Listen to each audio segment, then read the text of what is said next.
Providence has created the Maharajas to offer mankind a spectacle. Thus wrote Rudyard Kipling. Indeed, the Maharajas did provide a spectacle with their fabulous wealth and splendor, pomp and reckless extravagances.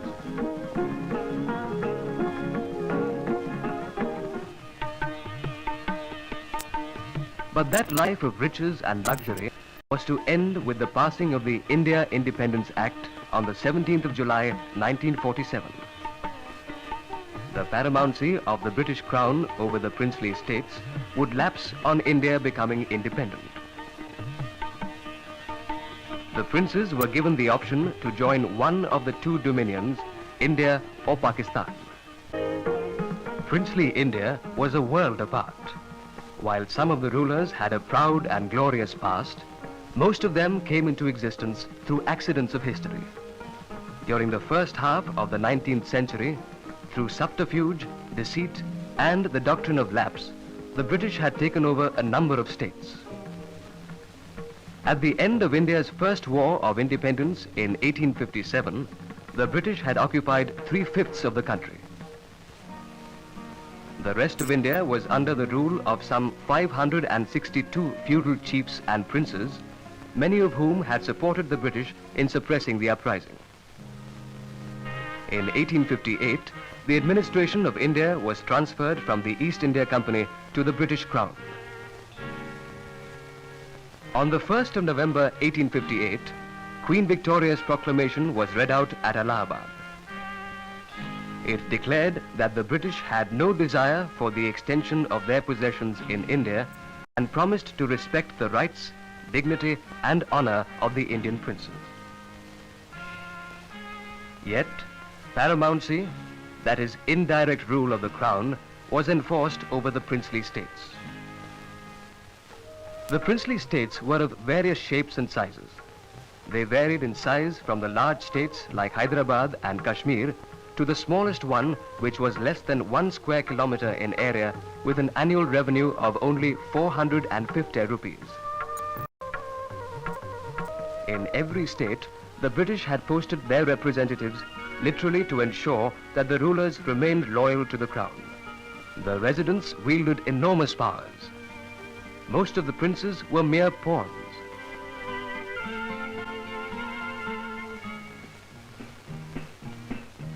When George V held a darbar in Delhi, the grateful princes paid their obeisance to their benefactor. While the princes indulged in a life of luxury, they ignored the welfare of their poverty-stricken masses.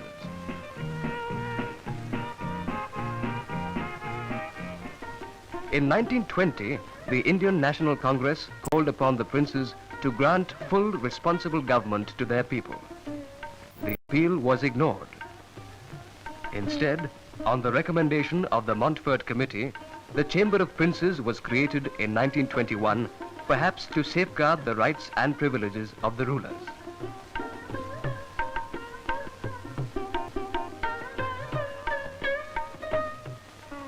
Simmering discontent of the oppressed humanity was being voiced by various political organizations like the Praja Mitra Mandali, All Mahajan Association, Kerala Aikya Munnani, and many others. They sought equal opportunities for all and justice for everyone. In 1927, leading political workers Balwantrai Mehta, Manilal Kothari, and G.R. Abhyankar convened the first All India State People's Conference.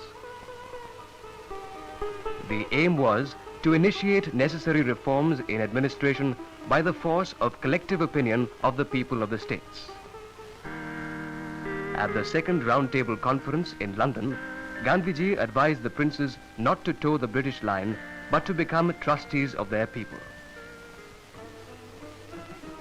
The civil disobedience movement was launched in states like Mansa, Mysore and Rajkot and several other places. At Rajkot, Gandhiji and Sardar Patel joined UN Debar to intensify the movement.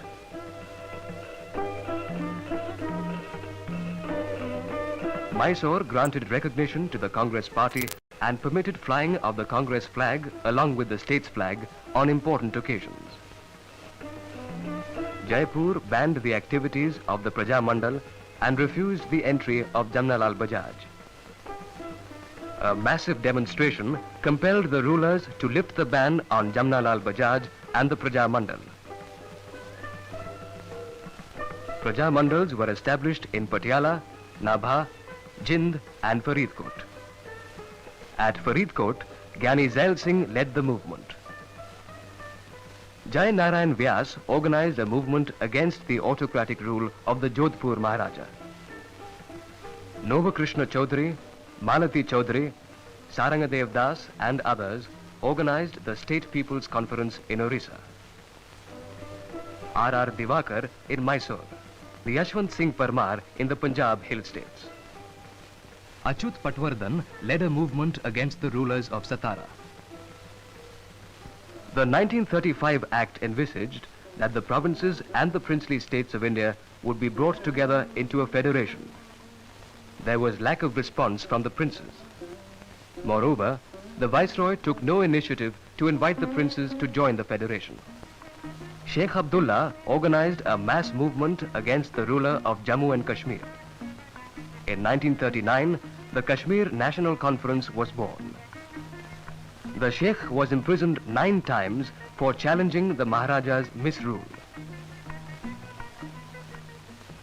By the end of the Second World War in 1945, India was advancing towards freedom. But the princely states were fighting hard to retain their feudal rights. On January the 17th, 1946, the Chamber of Princes met in Delhi. Lord Wavell advised the small states to group themselves into units capable of running a reasonable administration. But the princes were not interested. The princes refused to see the writing on the wall and did not move with the changing times. The Cabinet Mission Plan for Transfer of Power, announced on the 16th of May 1946, envisaged the framing of the future Constitution of India by an elected Constituent Assembly. The princely states were to be released from paramountcy and were asked to work out their own relations with the successive authorities. They were allotted 93 seats in the Constituent Assembly.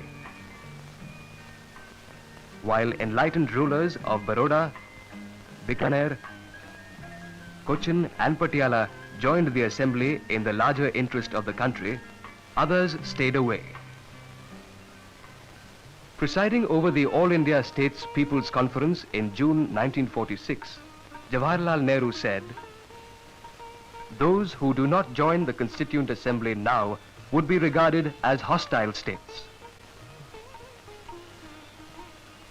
The India Independence Bill received the royal assent on the 18th of July 1947. The princes were advised by Lord Mountbatten to keep in view the geographical compulsions and join India or Pakistan before the Independence Day, 15th of August 1947. The rulers were required to sign a standstill agreement which terminated the British paramountcy and an instrument of accession to the dominion of their choice.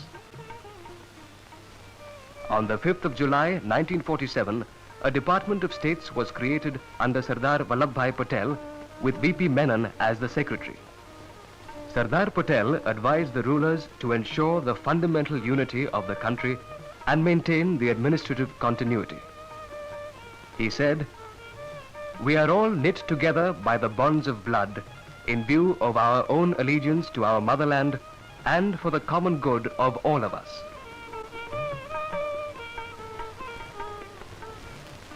Soon after, Sardar Patel and V.P. Menon began to meet the rulers of various princely states: Gwalior, Indore, Bhavnagar, Nawanagar, Jaipur, Bikaner, Mysore, Baroda, and many others.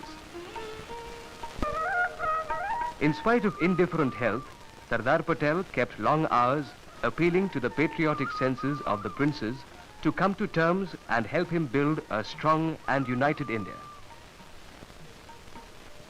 V.P. Menon records that Jinnah met the Maharaja of Jodhpur and gave him a blank sheet of paper to fill in his conditions for joining Pakistan. He tried to persuade Jaisalmer to go along but did not succeed. Baroda, Bikaner, Mysore, Patiala, Gwalior, Cochin and some other states signed the standstill agreement and the instrument of accession. After initial hesitation, Bhopal and Indore too decided in favor of India. B.P. Menon writes, during a meeting, the Maharaja of Jodhpur pulled out a pistol and threatened to shoot. When the threat did not work, he succumbed to the Sardar. The Diwan of Travancore, C.P. Ramaswamy Iyer, announced that he would advise the Maharaja not to sign the instrument of accession and declare his state as independent. It was in fact a declaration of his own doom at the hands of the aggrieved people of the state. Pattam Tanu Pillai and Kelappan led an agitation against the Diwan. The people literally assaulted the Diwan. The Maharaja bowed to the popular demand and acceded to India. Junagadh in the Kathiawar Peninsula was surrounded by states who had joined India, but the Nawab created a sensation by announcing his intention to join Pakistan. Samaldas Gandhi organized a massive satyagraha. A referendum was held and the people decided to join India. Only Hyderabad and Kashmir still nurtured faint hopes of avoiding accession. Both the states signed the standstill agreement, but time and events were soon to shatter their dream. Sheikh Abdullah, who had been released from jail, was asked by the Maharaja to head an emergency administration. The Maharaja sent a wire to New Delhi seeking military help. In the absence of an agreement, it could not be given. Sheikh Abdullah organized local militia for the defense of the Kashmir Valley. On the advice of the Sheikh, the Maharaja signed the instrument of accession. Units of the Indian Army were rushed to Srinagar for the defense of the valley. The Union of Travancore and Cochin was created with the Maharaja of Travancore as the Raj Pramukh. The Nizam of Hyderabad continued to resist accession because of the pressure from Qasim Rizvi and his militant Razakars. The law and order situation was deteriorating. Swami Ramanand Tirth, the president of the Hyderabad State Congress, apprised the government of India of the atrocities committed by the Razakars.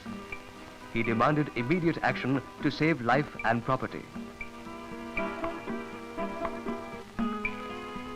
India decided to put an end to Qasim Rizvi's reign of terror. A police action was launched on the 9th of September 1948. The people of the state welcomed Indian Jawans as their saviors. Qasim Rizvi and his cronies escaped to Pakistan. The Nizam acceded to India and accepted the constitution of the Indian Union. Now, free from the fear of Razakars, the Nizam of Hyderabad personally received Sardar Patel, who had come to accept the accession of the state to India.